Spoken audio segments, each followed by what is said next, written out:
Why do we long for freedom?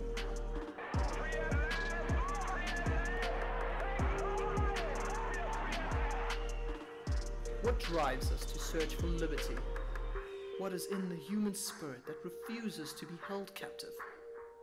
Join us over the next couple of weeks as we explore what it means to be truly free.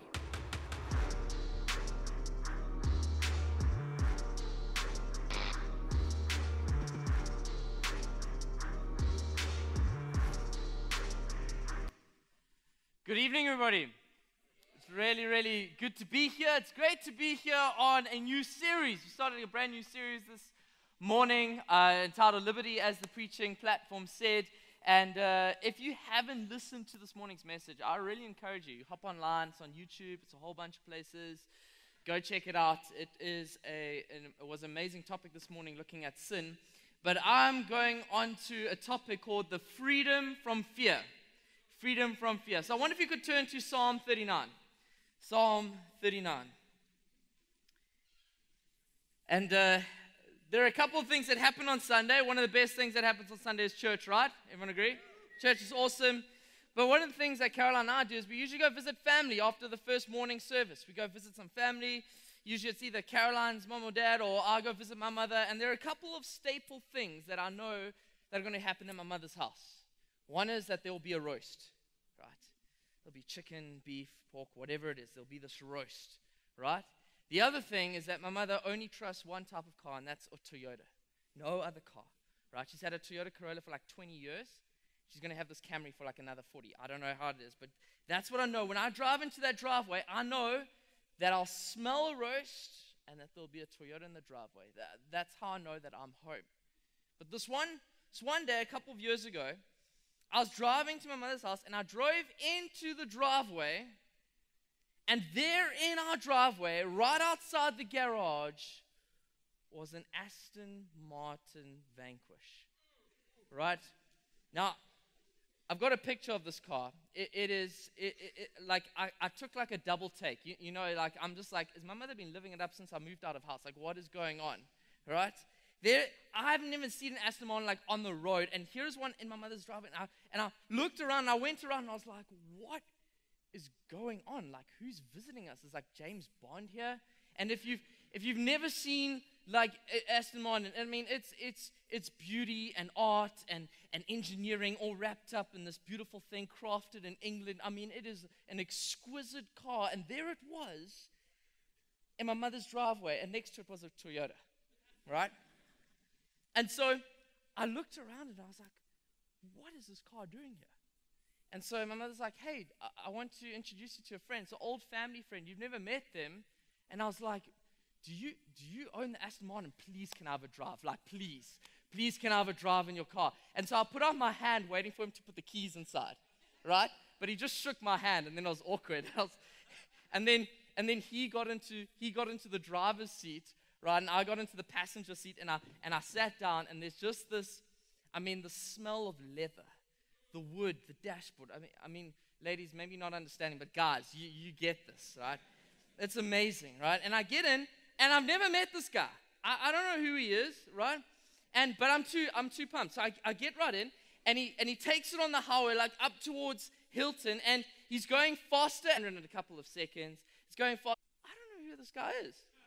Weird. My mother's even weirder. No, I don't even know what he was doing. He could have been at the bar before this. Like, he could be half blind, right? I don't know who this guy is. We've been going faster and faster, and suddenly, what turned out to be something really cool, I was dreading. I was fearing for my life. I was holding onto anything and everything as the speedometer just went up and up and up and up, right?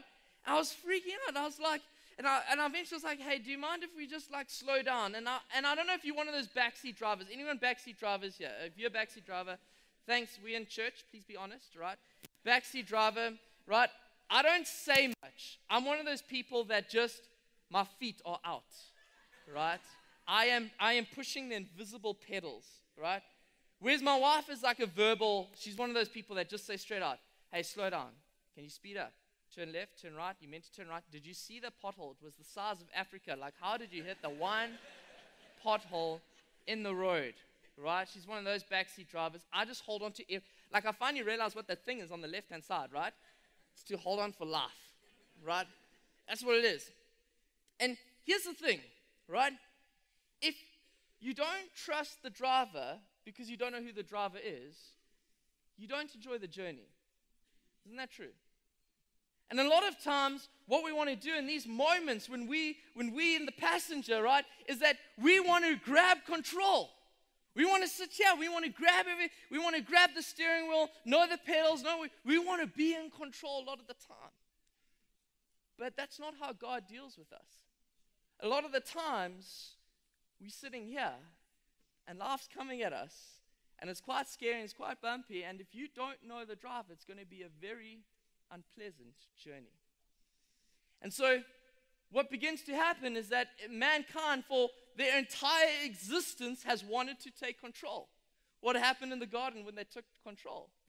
Death, destruction, disease, brokenness. They got it twisted because man wanted to be in control. But when Jesus comes, he's a good God. And we have a good Father in heaven. And he doesn't want us to live in this fearful state of holding on and freaking out and trying to grab a whole bunch of things. He wants us to enjoy this ride because we know the driver and trust him.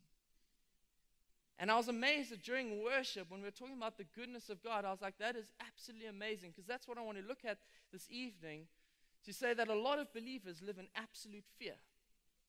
They live in a state of holding on, gripping on, not enjoying the journey. We were meant to enjoy this incredible journey with our Father, and yet half the time we got our feet out, we're saying do this, do that, we're gripping onto things, when in actual fact we should say, God, you're in control, and I'm enjoying the journey. And so this evening, what I would love to do is look at how we can get to know this Jesus that is in control of our lives, and how when we know who he is and what he's like, fear leaves. Is that all right? So, and the thing is, I think people have this misunderstanding of what fear is. I think a lot of times we think fear is fright. It's not fright, right?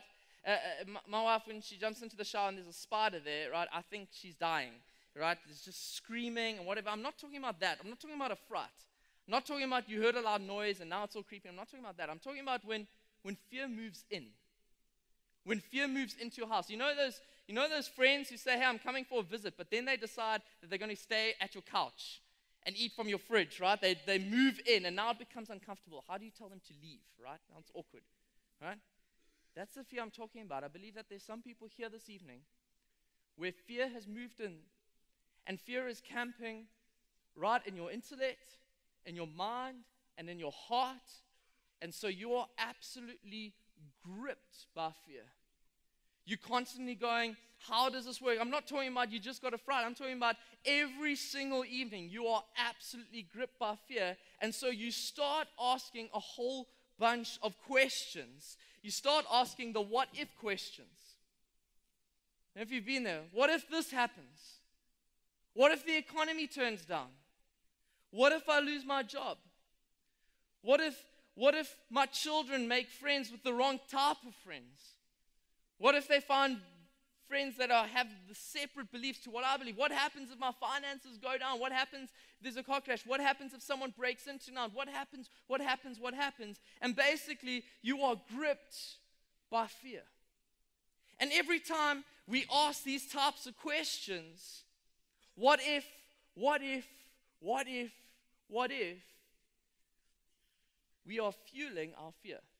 Right? There's not real petrol in here, don't worry. Like, I wasn't allowed to do that. Brett was like, no ways, we've had enough pyrotechnics. But every time we have this thing where we're questioning, where we're holding on, where we're gripping, we're like, what's going on? We are fueling our fear. And a lot of times we're in the state of questioning. And I believe there's some people here tonight where it's almost like you feel like you've been circled by these questions. I don't know if you've seen in a movie when someone's on a piece of driftwood and there's just this shark. It's going around and around and around, and you are absolutely gripped by fear. I believe that there's someone else here tonight where you've gone through a situation and a circumstance so many times, it's like there's this paralysis of analysis. You're paralyzed by your thoughts that are happening, and you're absolutely gripped by fear.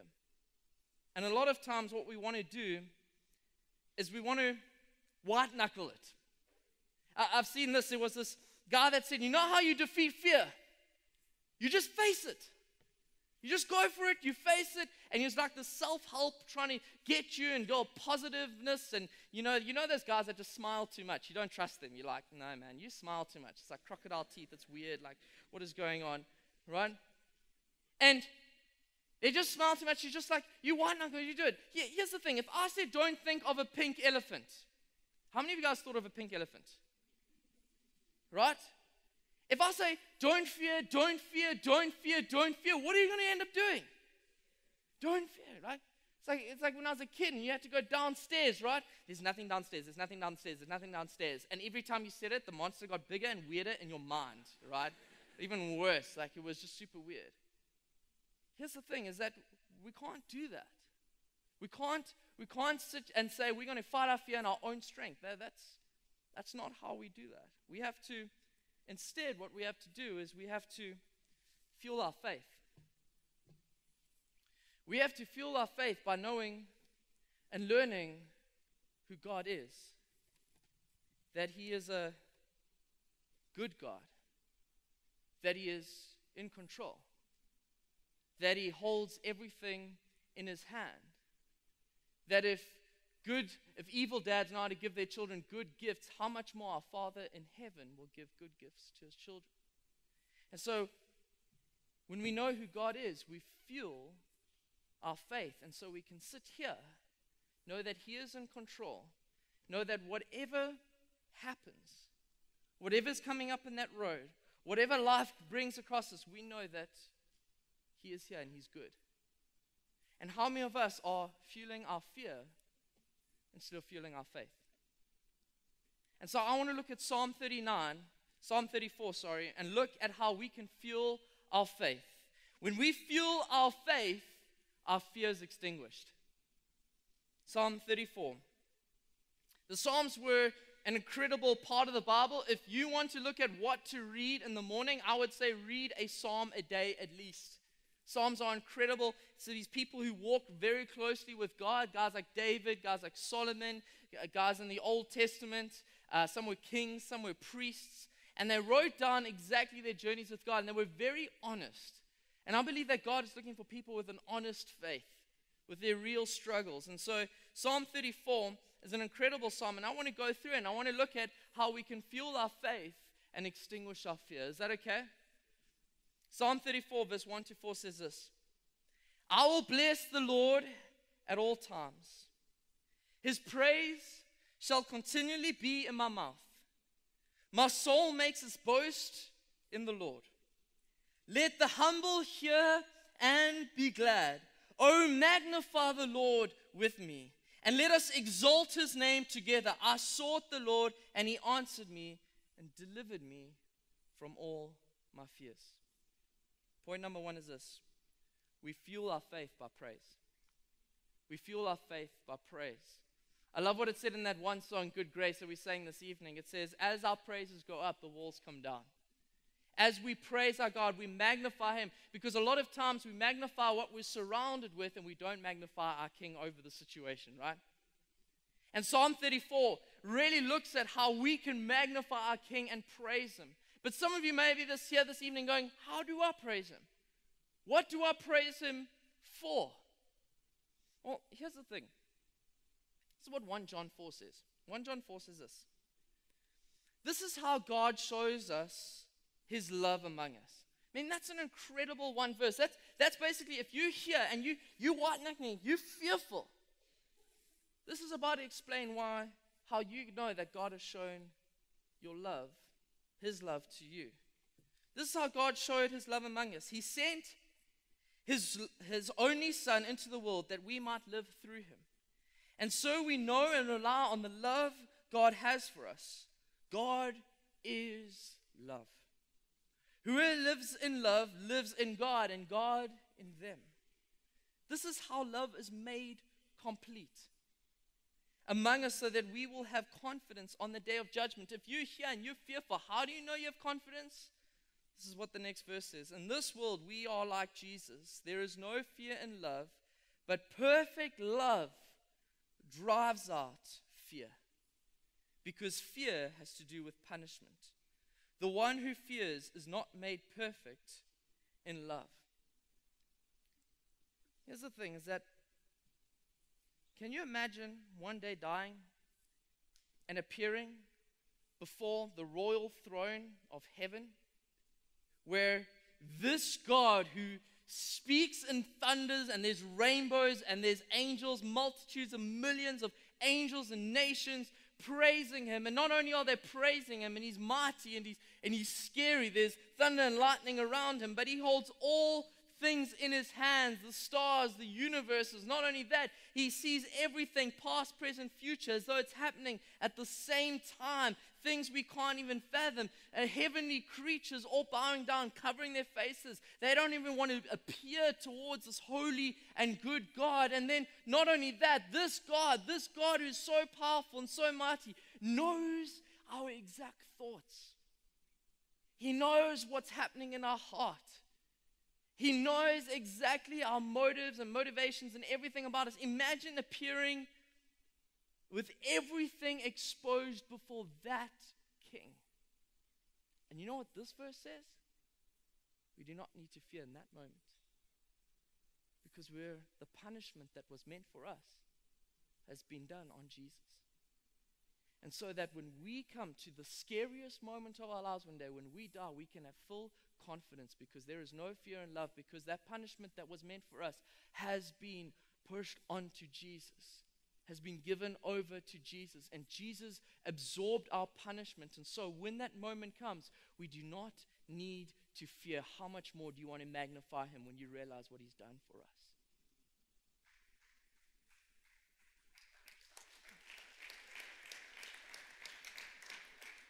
See, here's the thing, is that when you hear, and I'm not saying that everything's going to be smooth, just like there are many bumps and humps in Pietermaritzburg that I don't understand why, right?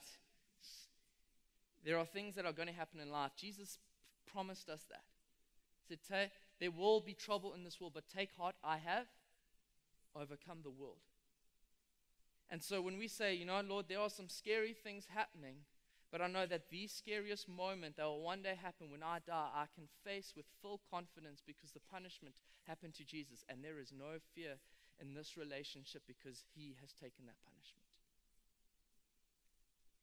We fuel our faith by praising him. We fuel our faith by praising him. And so when we come across those bumps, when things happen, we have to tell our intellect, our heart, our emotions, that we are to magnify him and praise him in that situation. Then slowly, like, you know what, this is okay. I'm beginning to enjoy the journey, because I know who's in control. And I begin to fuel my faith with praise. Fuel my faith with praise. I'll look at the next couple of verses. This is what it says. Psalm 34, verse 6 to 8. This poor man cried, and the Lord heard him and saved him out of all his troubles. The angel of the Lord encamps around those who fear him and delivers them. Oh, taste and see that the Lord is good. Taste and see the Lord is good. Some of you this evening, during worship, when the worship band comes on next, I need you to fully know who this driver is. Taste and see that the Lord is good. He's a good God. He's in control. Taste and see that the Lord is good. I believe that God is inviting you this evening. Come and see how good I really am. Come and see how good I really am. But I love this verse. A couple of verses back. It says, the angel of the Lord encamps around those who fear him and delivers them. I love that verse because it reminds me of a story in 2 Kings 6. I wonder if you could turn there. 2 Kings 6. 2 Kings 6, yeah. And while you're turning there, just to give you a bit of context, it's this incredible story of this really evil king called Aram. And Aram hated God's people, the Israelites. Right? That's kind of the brief of the story. And so what Aram does is he sets up all these traps. Like, he doesn't want to go out in a big battle. He wants to set up all these traps and trap the people of God. That's what he's planning to do. And basically what happens is this other guy called Elisha. Elisha hangs out with a guy, his servant, and Elisha hears from God. And this is what basically happens. Whenever Aram sets a trap in secret, right, Elisha hears from God, and then basically Elisha foils his plan. He basically says, hey guys, don't go there, don't go there, don't go there. They've set a trap. And so the evil king is really frustrated. He's just like, man, what is going on? Like, how do they know that I'm coming? And one guy says, hey, there's this guy called Elisha, and he even knows what you say in your sleep. So now he's like, whoa, this Elisha guy is hectic. So what he decides to do, well, if I take out Elisha, I'll take out the whole people of Israel. So he sets up this whole thing, he finds Elisha, and this is what happens. 2 Kings 6 verse 14 says this. So one night the king of Aram sent a great army with many chariots and horses to surround the city. When the servant of the man of God got up, right, this is Elisha's servant, got up early the next morning and went outside, there were troops, horses, and chariots everywhere. I believe that there are some people here tonight where you wake up and you just see that situation in front of you that you can't get rid of. You open those curtains, you open your mind, you open your heart, and all that you can see is this enemy right at your doorstep. It's like you just open the curtains in the morning, you feel like everything's going on, and there that situation is. And you're surrounded. And then he says, oh, sir, what will we do now? The young man cried to Elisha. Isn't that amazing? When fear sets in, we start asking questions. When fear sets in, we start saying, what if? What do we do? What happens now? What's going on? We start asking all these questions, which fuels our fear. Oh, so what will we do now? The young man cried to Elisha. Don't be afraid, Elisha told him, for there are more on our side than on theirs. Sometimes it's kind of hard when we read something like that. If we're like, but God, but how? How? I mean, I understand there are more on that, but help me see that. Help me understand that. Elisha tells him that. I'm sure the servant was like, Elisha, do you see what's happening here? Like, we are absolutely surrounded. What do you mean there are more on our side? It's just you and me, bro. Like, I don't know. I'm not like Marvel Avengers, like going to whip up something and chop it. Like, we're not those guys, right? I'm just a servant grabbing coffee, open the window. There the guys were, right? Don't be afraid, Elisha, for there are more on their side than on theirs. Then Elisha prayed, O Lord, open his eyes and let him see. See, a lot of times we think that reality is the thing that we see and the thing that we should see. A lot of times whatever in front of us, we're like, that's what we choose to focus on. And here's my second point. We fuel our faith by what we focus on. We fuel our faith by what we focus on. And this man, all his eyes were just on these chariots and these armies, and he's like, Elisha, I don't know what we're about to do. And this is what Elisha prays, open his eyes and let them see. And how many of us are being blinded by our fears and not truly seeing? Because this is what happens. Elisha prays. Elisha prayed, Lord, open his eyes and let him see. The Lord opened the young man's eyes, and when he looked up, he saw that the hillside around the army, around Elisha, was filled with horses and chariots of fire from the Lord. Isn't that a powerful story? When you think you're surrounded, God has completely surrounded that situation, that circumstance, whatever you've been questioning. If only we would truly see. A lot of times we're so blinded by our fears that we forget to truly see by faith. How are we meant to live? Live by faith and not by sight. Live by faith and not by sight. And a lot of times we are blinded, and so we fuel our faith. We fuel on here this evening. What are you focusing on? That's God's absolutely trapped. God is surrounding you, and he's saying, I am enough. I am in control. I am on your side. Carrying on with Psalm 34. Fear the Lord, you his holy people. For those who fear him will have all they need. Even strong young lions sometimes go hungry, but those who trust in the Lord will lack no good thing. Come, my children, and listen to me. I will teach you to fear the Lord. How does this fear thing work? In the Bible often says, fear the Lord, fear the Lord, fear the Lord. But Tristan, what are you telling me? You're telling me to, I should extinguish this fear and fuel my faith. What does fear the Lord mean? And it says it everywhere. Proverbs 14:26, whoever fears the Lord has a secure fortress.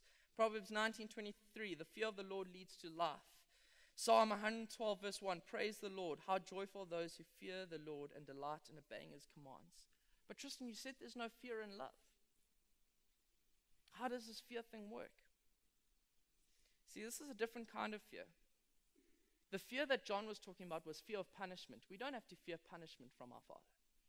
That was done on the cross. If you're a believer in here, if you've accepted Jesus Christ and you've given him the steering wheel, right, that punishment has been taken for you. And so there's no fear that we will be punished. But there is a holy, reverent fear that puts all our other fears into perspective. That's the fear I'm talking about. That's the fear when we're saying, Lord, I am so worried what people think of me, but have you considered, most importantly, what God thinks of you? When you're so worried about your perception and what you look like and how other people perceive you and what they say behind your back, but in actual fact, when we understand what the fear of the Lord is and who he is, puts all our other fears into perspective. You see, there's only one fear that fuels our faith, and that is the fear of the Lord. Here's what happened when Jesus encountered a couple of people. Exodus 3:5 says this, to fear the Lord is to be like Moses and remove our shoes because we are standing on holy ground. It is to be like the woman at the well who came face to face with the one who knew her so well. She encountered grace and left wonderstruck, running into the village to tell everyone, he told me everything I ever did. Imagine the fear that she knows that this king knew everything she ever did and yet forgave her. Mark 4:41, it is to be like the disciples who feared for their lives in the midst of a terrible storm at sea. But after seeing Jesus calm the storm with just his words, they stood in awe.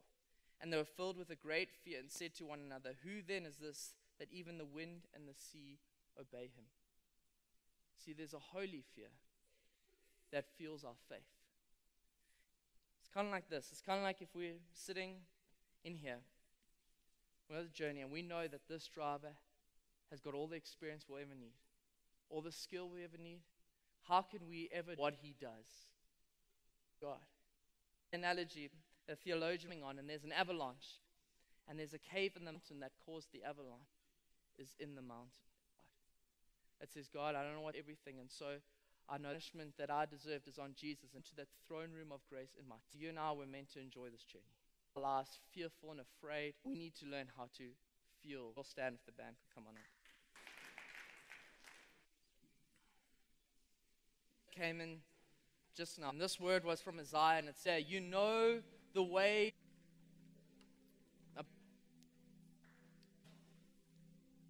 Trying to be in control. Know what's going to come. Like there's a God, and I say this tonight, who has taken his son Jesus Christ. Don't let this opportunity go by without you here this evening. I'd love to give you an opportunity to put your faith in Jesus Christ, to let go and say, God, you take over. You take over. I give you my life, my future, my plans. I give you a person. I know I'm deserving of punishment. Live the life that I couldn't live. And so if that's you here this evening, to make that decision to follow Jesus, to let go of the steering wheel. So I wonder if we wouldn't mind all closing our eyes just in this moment. And if you're here, if you've never put your faith in Jesus Christ, you've never made that decision, I wonder if you wouldn't mind just briefly putting up your hand in the air so I know who I'm praying with. Is anyone like that here this evening? Saying, I'm choosing to follow Jesus. Anyone like that? Anyone like that here?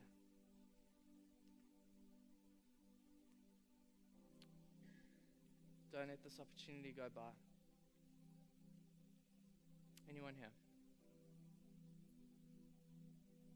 That's great. We're about to go into some worship now, and if you are gripped by fear, like you cannot see past your fear. You cannot see past, like Elisha's servants, his chariots, his horses. And you just need God to show you that He's in control, that He's holding everything, that He's got you. We're going to worship, and I would encourage you, step out in faith and come to the front. Step out in faith and say, God, I need you to fix my focus on you. I've been fixing my focus everywhere else, but tonight I need you to fix my focus on you. So as the band continues to worship, we're going to make some space out here. There are some leaders who would love to pray with you. And it's just a step of faith saying, God, I need you. Let's worship together.